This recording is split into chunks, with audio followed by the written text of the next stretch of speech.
What's going on, guys? Welcome to episode number 10 today of our career mode. In this one, we have 3 more games for you guys to watch in the Premier League. We also move over the 30-game mark today as well, so you'll be able to see, with a matter of 8 or so games remaining, just where we currently are in the Premier League. Are we in that top 4? Are we in top 5? Have we completely dropped out of European football spots? You're going to find that out later on in the episode today to come. But we do start it off, though, with a game against Huddersfield at home at the Amex, a side that are struggling currently in the Premier League. So this should be a fairly standard routine win for us. But as you guys know, with the ultimate difficulty setting the way it is, anything is very much possible. As I said earlier, though, you guys know this. We actually did drop out of the Champions League positions for a moment or two. And at the time of this game happening, we're actually still in 5th. So, Europa League is currently where we sit. I do show you later on as well, because it is the 5th and 6th place spots that get Europa League. And of course, the 7th place gets it if a team in the top 4 or in the top 5 or 6th have actually won the FA Cup. The teams left in the FA Cup all currently are not in the top 6. So it means we either have to finish 5th or 6th in order to get that Europa League position. That's probably the least I want from the situation that we're currently in. Obviously, Champions League would be nice considering the fact that we are in there. But given the circumstances, if you'd have said to me at the start of the season, ultimate difficulty, you'll get Europa League, I'd have taken that both hands. So I don't want us to drop completely down the table and drop to 7th. But I am going to do like a little bit of an in-depth look at the table later on in the episode, so you'll be able to check that out and basically see what's going on. The game against Huddersfield here, though, had to be one of the worst games I've played in this series so far. Like, I just couldn't get the passes I was wanting to go to the team, and we didn't really have large chances during the game. They had only one, which was a hopeful cross in, but they actually didn't really register a shot. So, largely, their plan was to just come and frustrate me, and if you haven't yet played Ultimate Difficulty, if a team comes to play against you and sets up to defend, good luck breaking them down. They're so tight, they're so organised, that you basically have to either hit a long shot and hope it goes in, or you have to pick your passes expertly. And given the circumstances, because I recorded this the morning after I came back from my birthday night, basically, which thank you for all your birthday messages, I appreciate that massively. I wasn't really playing the best FIFA in the world, so I had to basically kind of just try and take the goals as and when they came. So a 0-0 draw for our first game is a disappointment, but I think there's positives there. We defended well. We didn't let them have chances, although they didn't particularly really want chances. So swings and roundabouts, isn't it? But the Youth Academy is actually coming along really nicely at the moment. We've got a lot of good players actually in our Youth Academy already, and we keep finding more and more from the scouts that we've actually sent out to various different places. So I'm quite happy with the progression that our Youth Academy is making. Next year, or next season in this series, we are looking at a very, very solid Youth Academy setup. So I'm hoping that by next season, we'll have quite a few game-generated players in this Brighton and Hove Albion side. It kind of has a little bit of authenticity, if you will, as well to the series. I really like. But there's a few things I've got to mention when we do actually do the league table breakdown. Liverpool and Chelsea are struggling at the moment, and there's serious, serious problems over there. Liverpool are in 9th and Chelsea are in like the 10th or 11th place.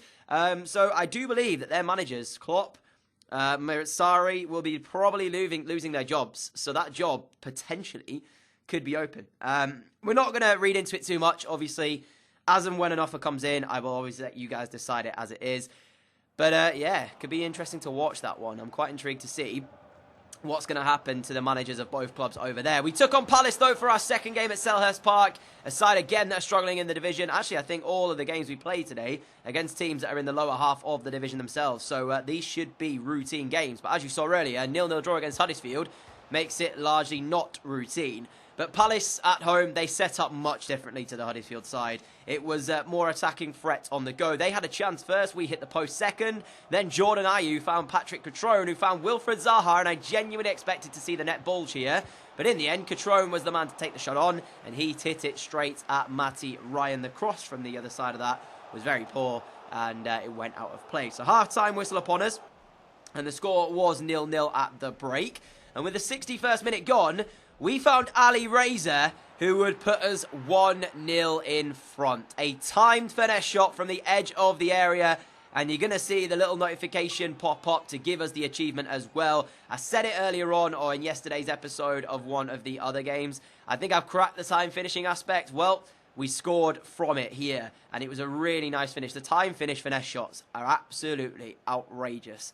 Largely, they go in most of the time. There are a few occasions with the players that you currently have that they don't, but that is a great angle just to show you the actual sweet hit of that ball that managed to find the way in to go in the back of the net was just unbelievable. What a strike from Ali Reza. Deservingly so, put us 1-0 in front, but the game is still very much open. Palace showing a lot more than Huddersfield did in the way of attacking. So although we took the lead, we still had to defend, and we didn't really do too well in that department. It came down the left. Patrick Cutrone again. He puts the cross in towards the middle. We completely miss it with Shane Duffy. Comes to Max Meyer, and he has a shot which is saved by Matty Ryan. But I was outraged at the fact that Duffy just let that ball run instead of putting his body in front of it. Again, with 6 minutes to play, Palace looking for an equaliser. Zaha trying to get them forward. Lovely ball roll. Gets it onto the right foot. Takes the shot on and is narrowly wide of putting Palace back into the game at 1 apiece.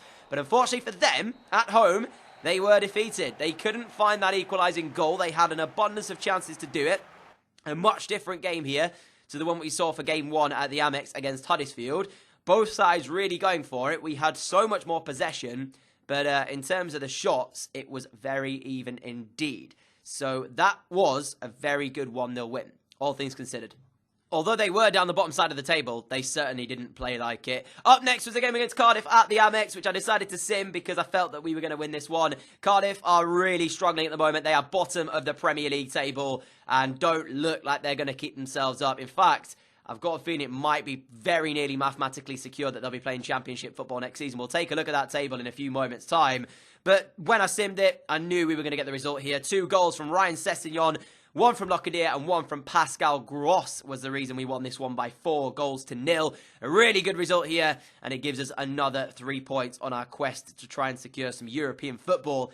Whether or not that's European football in terms of Europa League or Champions League, I'll take either one of the two. Can you imagine nights at the Amex being able to watch Brighton play in Europe? That would be some story indeed. But the final game then came against Southampton. As I said, another one of the sides down the bottom side of the table. I believe they were 15th coming into this one here. So again, on form, we are the likely to win this one. And having the home advantage as well, I just felt like it was going to be a good day.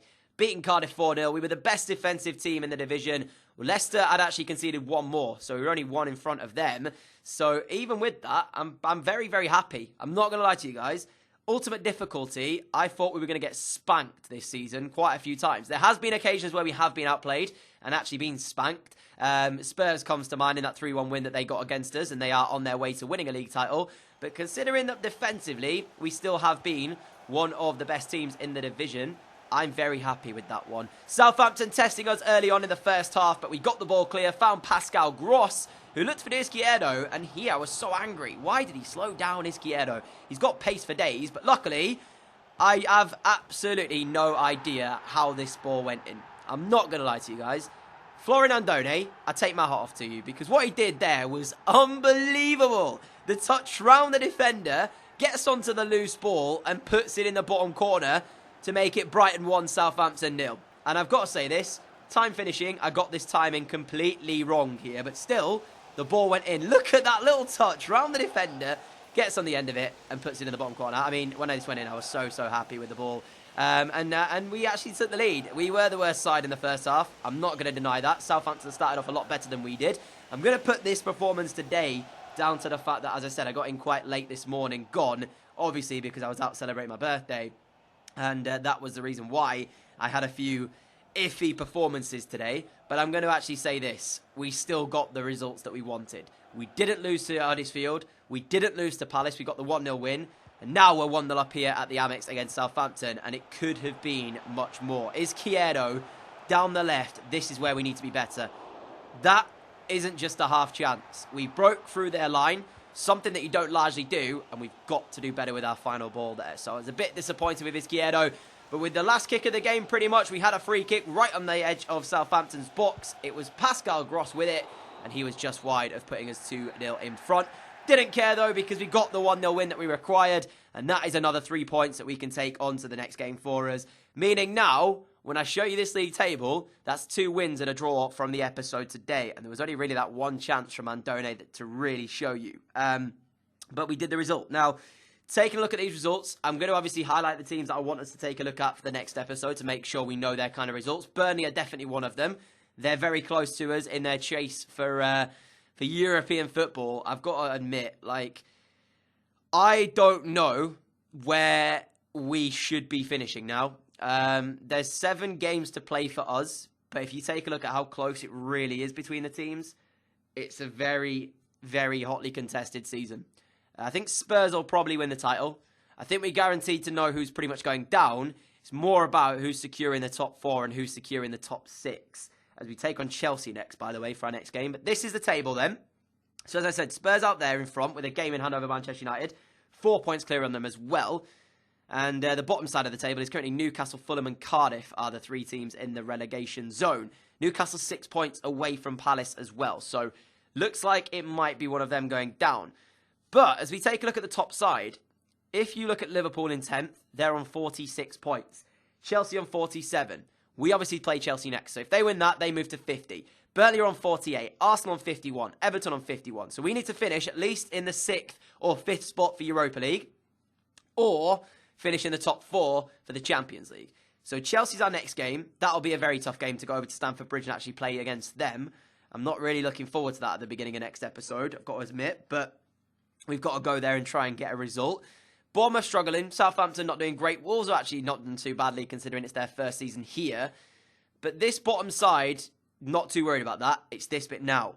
We're in 3rd, but we're only 2 points off of Leicester in 4th. We do have that game in hand, but as I said, it is against Chelsea. So will we really win that? I don't particularly know. If we do, it's safe to say I believe we'll play European football next season. Whether or not that's Champions League or Europa League, one or the other. So we just need to really beat Chelsea, and that's when I'll get the full confidence that we have managed to secure some European football. Showing you there, Liverpool did win the Carabao Cup. Carabao Cup doesn't actually affect the Europa League, but the FA Cup does. And as I said, the teams left in there currently are not within the top 6. So largely it doesn't particularly matter to us too much. We have to still get top 6.